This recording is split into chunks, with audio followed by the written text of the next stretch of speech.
நேயர்கள் அனைவருக்கும் என்னுடைய வணக்கம். இப்போது நாங்கள் விஸ்வமடு தொட்டியடி என்ற இடத்திலே இருக்கிறோம். பாலனையா அவர்களுடைய வீட்டிலே அவரை சந்திப்பதற்காக வந்திருக்கிறோம். வணக்கம் பாலனையா. வணக்கம். உங்களை சந்திப்பதில் மிக்க மகிழ்ச்சி. உங்களை பற்றி சொல்லுங்கள். நீங்கள் இந்த இடமா அல்லது இடம்பெயர்ந்து இருக்கிறீங்களா? முள்ளியவளையில் இருந்தாங்க இருந்து இப்போ நான் இந்த தொழில் செய்கிற அந்த சமுத்துக்கட்டு, இதைத்தான் சமுத்துக்கட்டுன்னு சொல்லுவோம். இதைத்தான் சமுத்து 9 மூலிகைகள் சேர்ந்து செய்கிற இது எதுக்கு பயன்படுத்துவாங்க? இது வந்து அந்தரட்டிகள், 31 செத்த வீடுகள், கல்யாண வீடுகள், இப்படியான விஷயங்களுக்கு இதை எடுக்கிறது. இதில் கருங்காலி, எருக்கலை, நாயுரி, தெற்பத்தடி, அருவம்புல்லு, அத்தி, இத்தி, அரசு, ஆள், இந்த 9 மூலிகைகளும் சேர்ந்து நீங்கள் கட்டி வைப்பீங்க. அப்போ ஒரு கட்டு எவ்வளோத்துக்கு போகும்? அது 45 ரூபாய்க்கு கொடுப்பேன். 45. அது கொண்ட கிளிநொச்சி மார்க்கெட்டில் கொடுக்கணும். கொடுத்தா அவங்க அதை அவங்க கடையில் வச்சு விநியோகம் செய்வாங்க, விற்பாங்க.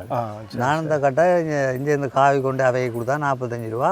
இதெல்லாம் இந்த பெட்ரா செலவுகள், பஸ்ஸு போக்குவரத்துகள் எல்லாம் ஒரு நாளைக்கு எத்தனை கட்டு? ஒரு நாளைக்குன்ட்டு நான் ஒரு 200 கட்டு கட்டுறேன்டால் நான் குறைஞ்ச 3 நாள் மேய்க்கணும். ஆனால் சில வேளையில் உங்கள்கிட்ட 45 ரூபாய்க்கு வாங்கி மற்றாக்கள் அதோட கூட வரதெல்லாம் செய்வோம். அப்படி விற்பினேன். என்ன நடந்தது இந்த காலம்? என்ன நடந்ததுன்னா, நாங்கள் இடம்பெயர்ந்து முள்ளியவளைக்கு வந்திருந்த நேரம் 1900, இந்த டேட்டை பாருங்க, 1991 6ஆம் மாதம் 14ஆம் தேதி.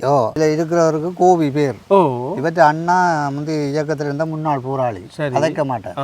அப்போ அவருக்கு ஒரு 4 வயது 3 வயதுக்குள்ள ஒரு பொம்பளை பிள்ளை இருந்து, சரி, அந்த பிள்ளைக்கு உயிர் சேதம் பண்ணி சொல்லி ஒரு பசுக்கண்டு நேர்ந்து கோயில், சிவன் கோயிலில் புதுக்குடிப்பில் கொடுக்குறதுக்கு தயார் பண்ணிட்டேன். சரி சரி. அதை உரிய நேரத்தில் கொடுக்குறதுக்கு ஒருவரும் உதவிக்கு போகவே இல்லை.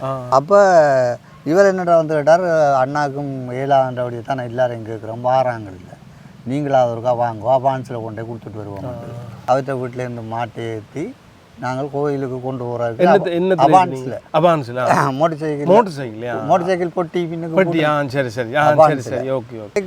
நாங்கள் வளர்த்த நாயெல்லாம் வந்து போக விடாமல் மறைக்குது, தடைதான். அப்போ நான் சொன்ன நாய் எல்லாம் தடுக்கிடாது, நிற்போம்டான்னா கேட்க இல்லை.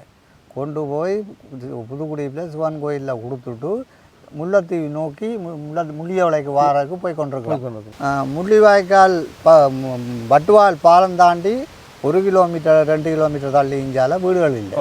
அதில் எதிர்க்க 2 பஸ்ஸு சோடியாக வருது, பிரைவேட்டும் சிஜிபி. அப்போ எங்களுக்கு எதிர்க்க வாரான் 2 சோடியாக தான் போட்டியில் வருது. முந்துறதுக்கு. அப்போ பிரைவேட்டை முந்துறதுக்கு சிஜிபி நிற்கிறது, இப்படி ஒன்று ஓவர்டேக் பண்ண விடுற இல்லை. 2 சமனாக வருது. நாங்களும் நல்லா சைட் பண்ணி பார்த்தா மேலே அங்களால விடமில்லை. அப்போ பஸ் அடுத்த சைட்காரனுச்சா இவன் முந்தினா எங்கிட்ட ரோட் ஃப்ரீ தான். அப்போ ஒன்றும் செய்யலாம், பெண்டும் வந்துட்டு அடிச்சு விடான் பொட்டிக்கு. இப்படி சைட்டால் பொட்டியை பிடுங்கி பஸ்ஸுக்கு மேலே கொண்டு தான் கூட்டி கொண்டு போனவர் தான் இவர். அவர்கிட்ட தம்பியா அவர்கிட்ட தம்பியா கோவி, இவர் தான் என்ன கூட்டி கொண்டு போனோம். இவர் தமையன் தான் அதுலேயே. சரி. அப்போ உங்களுக்கு என்ன நடந்தது? எனக்கு இந்த எலும்பு அடிச்சு விட்டு அடியை உடைச்சி போட்டு அப்படி துண்டா போயிட்டு துண்டா முறிஞ்சு வச்சு. அப்போ இந்த எலும்பு தான் முறிஞ்சது. அங்கே கொண்ட பிஓபி போட்டிருந்தா 1 லட்சம் கட்ட அண்டனாக்கு எங்கள்கிட்ட போடுறதுக்கு வசதி இல்லாமல் போயிட்டு 5 விரலும் பிஓபி போட்டால் அப்படி ஆட்டினா பேனை வச்சா கவி பிடிப்பேன். அண்டனா ஒரு பொருளாதார பிரச்சனையால் கலட்டியாச்சு. 91ஆம் ஆண்டு இது நடந்தது. எங்கே காட்டினது? இது காட்டின யாழ்ப்பாணத்தில் காட்டினேன். மாஞ்சோலிய ஊடாக யாழ்ப்பாணம் போய் தான் கலட்டினது. அதில் இருந்து எனக்கும் காயப்பட்டிருக்கிறேன். அதுக்கு முதல் என்ன நீங்கள் தொழில் செய்தீங்க? நாங்கள் அதுக்கு முதல் முந்தி அந்த நேரம் கலை உண்பாட்டு கலங்கள், ட்ராமாக்கள், ஈடுபாடு. அப்போ கொஞ்சம் செல்வாக்காக இருந்திருப்பீங்க அந்த நேரத்தில். இருந்தாங்க 2 பேர் தம்பியார் மாவீரர், 2 பேர் மாவீரர். அப்படியே இருந்து கடைசி தண்ணி உறுப்பு இந்த இடம்பெயர்ந்து முல்லைத்தீவில் இடம்பெயர்ந்த பகுதியில் அங்கே தண்ணி உறுப்பில் கூடி கொண்டு வச்சுருந்துட்டாங்க.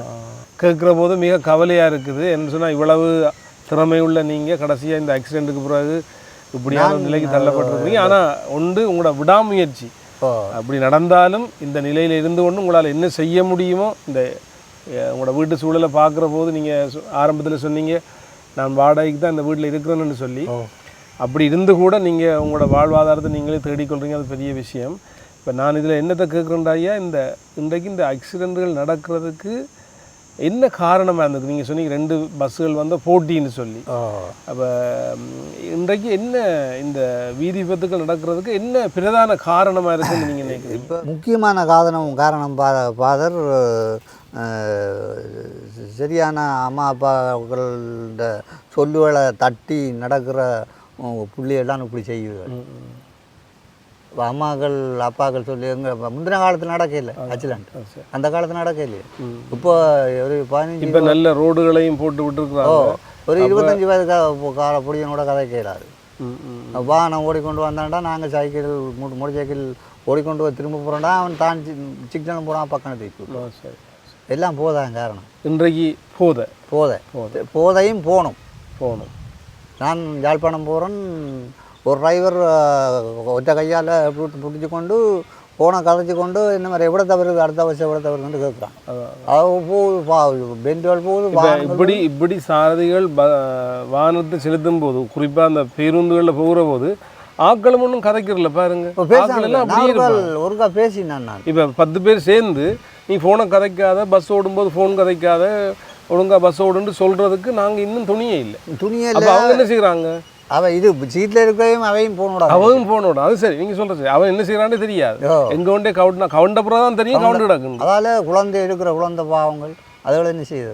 இன்றைக்கு இந்த நம்முடைய பிரதேசங்களில் நடக்கிற வீதி விபத்துக்களை தடுக்கிறதுக்கு என்ன ஆலோசனையை அல்லது என்ன புத்திமதியை நீங்கள் சொல்லுவீங்க?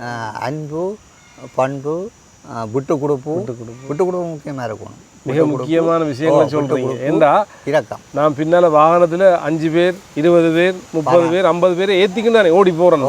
அப்போ ஒரு ஆள்ற கையில் 50 பேர் உயிர் இருக்குன்றத அந்த உணர்வு இருக்க போகிறான்டா நான் விட்டு கொடுக்கணும். அது சரி. அப்போ இந்த 4-5 விஷயமும் அவைகிட்ட இருக்கணும். இரக்கத்தன்மை முக்கியமாக இருக்கணும், கோவத்தன்மை இருக்கக்கூடாது. ஆனால் இன்றைக்கு என்ன நடக்குது?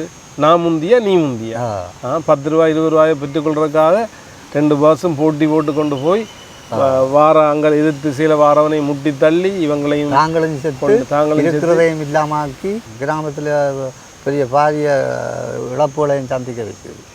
அதால் வாகனங்கள் சேதப்படுறதாலாம் சின்ன பிரச்சனை. அது சரி. மனிதன் தன்னுடைய வாழ்வையே இழந்து கட்டத்துக்கு போகிறது. நன்றி பாலனையா, இந்த சந்திப்புக்காக நன்றி. உங்களை சந்தித்ததில் மகிழ்ச்சி. நிச்சயமாக இந்த சந்திப்பு பலருடைய கண்களை திறக்கும்.